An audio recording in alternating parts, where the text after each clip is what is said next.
Hello everyone, so welcome back to the channel Shiksha with Diksha. ठीक है, इसमें हम यहाँ पे जो क्वेश्चन नंबर 5 कर रहे थे, ठीक है, सो उसी को कंटिन्यू करते हैं कि एंसॉफ मैट्रिक्स हमें बतानी है मिड साइज टेक्नोलॉजी कंपनी के लिए। सो इसमें हम क्या करेंगे,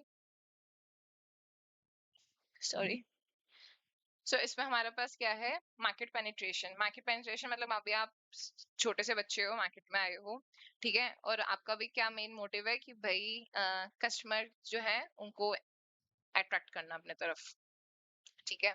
उसके बाद क्या करोगे, आप मार्केट डेवलपमेंट करेंगे। मार्केट डेवलपमेंट में क्या करोगे, अब आप टारगेट जो कस्टमर्स हैं उन्हीं को ही फोकस करोगे, ठीक है। और अपने प्रोडक्ट की इमेज बनानी शुरू करोगे, उनको अंडरस्टैंड करना पड़ोगे कि what is the actual need of the customer, और उसके हिसाब से उसको सर्विसेज प्रोवाइड करने लगोगे। प्रोडक्ट डेवलपमेंट में क्या करोगे, अब आपने जो प्रोडक्ट अभी तक रेपुटेशन उसकी बना रखी थी उसमें फर्दर चेंजेस करते रहोगे, ठीक है। मतलब कभी ऐसा एक टाइम आएगा कि आपका प्रोडक्ट जो होगा वो अपने पीक लेवल पे होगा।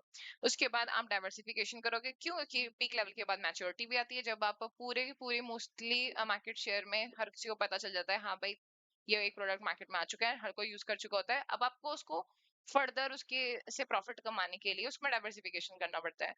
सो उसमें प्रोडक्ट लाइंस आप कर सकते हो, या अपने प्रोडक्ट में ही कोई एक्स्ट्रा फीचर उसमें अपडेट करना कह सकते हैं, ठीक है। सो अब हम एक तरीके से समझे तो प्रोडक्ट ये तो मार्केट पेनिट्रेशन कहता है, जिसमें आपको करंट मार्केट में कैपेबिलिटीज को लिवरेज करना होता है।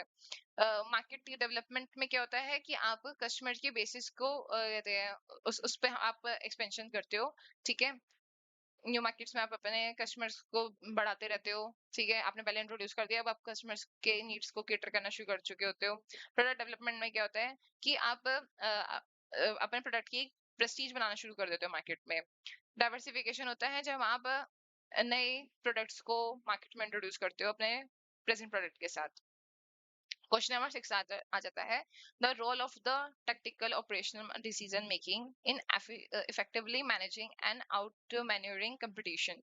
अब वो वही सीधी सी बात है, मुझे लग भी रहा था ये क्वेश्चन आएगा और ये आया हुआ है कि what is the role of the tactical operational decision making. Tactical आपको पता है कौन करते हैं, जो कि मिड लेवल ऑफ द हम बोल सकते हैं हियरार्की होती है ऑर्गेनाइजेशन की, वो टेक्टिकल करते हैं।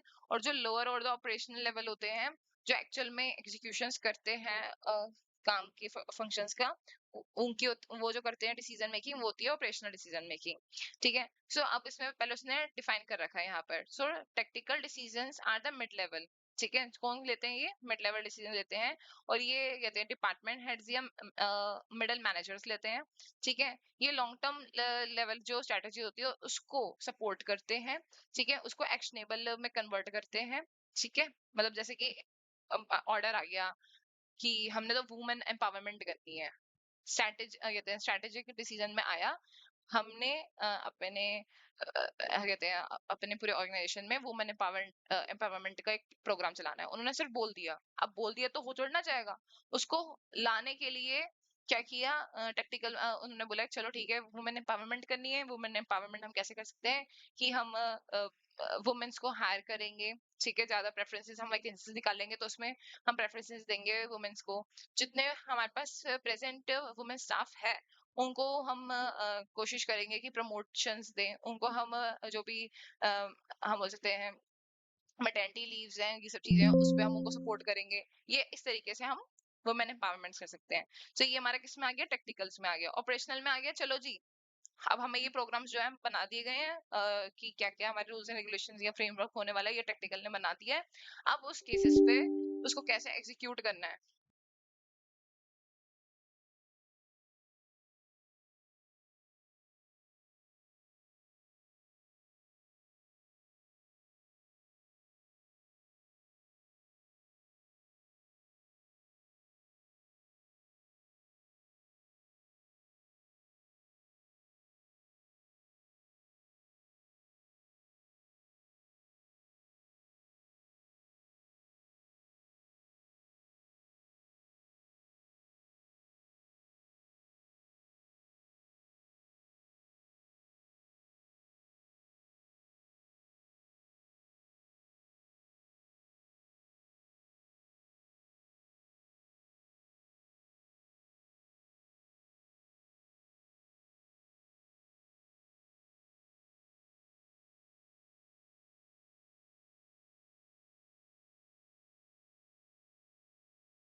So sorry for disturbance. हम अभी जो इसमें देख रहे हैं कि एज टैक्टिकल मैंने आपको बता दिया। ऑपरेशनल डिसीजंस में क्या आ जाता है? ऑपरेशनल सेंस में आप उसको एक्चुअल में एग्जीक्यूट करते हो कि अगर बोला गया है कि हम इस बारी हायरिंग्स में वुमेन्स को ज्यादा प्रेफरेंस देंगे, तो अब हम हायरिंग में लिखेंगे कि this is this vacancy is for female female employees. ठीक है, ये सब चीजें ऑपरेशनल्स में आ जाती हैं, जिसमें डे टू डेली एडजस्टमेंट्स हो गए, ठीक है, प्रोडक्शन शेड्यूल्स हो गए, इन्वेंट्री ऑर्डर्स हो गए, ये सब चीजें जो हैं वो ऑपरेशनल डिसीजंस में आते हैं। ठीक है, व्हाई दे मैटर्स? प्रैक्टिकल और ऑपरेशनल ज्यादा क्यों मैटर करते हैं? Because they bring the strategy and execution. जो आपने कथने बनाई थी उसको एग्जीक्यूशन के लिए तो ये दोनों ही डिसीजन जो है वो हेल्पफुल है ना। ठीक है, सो इसलिए हमारे लिए ये इंपॉर्टेंट होती है। सेकंड आ जाता है enhancing the responsiveness and the agility. जो रिस्पॉन्सिवनेस होती है, जो एजिलिटी होती है, जो हम बोल सकते हैं एक्वायर करने का होता है, वो सब चीजें इसी पे डिपेंड करती है। अगर एक बार को स्ट्रैटेजिकल में अडेप्टेबिलिटी नहीं है, बट ऑपरेशनल और हम बोल सकते हैं मिड लेवल जो है वो अडेप्टेबल इनफ है, सो आपका ऑर्गेनाइजेशन अच्छा काम कर सकता है।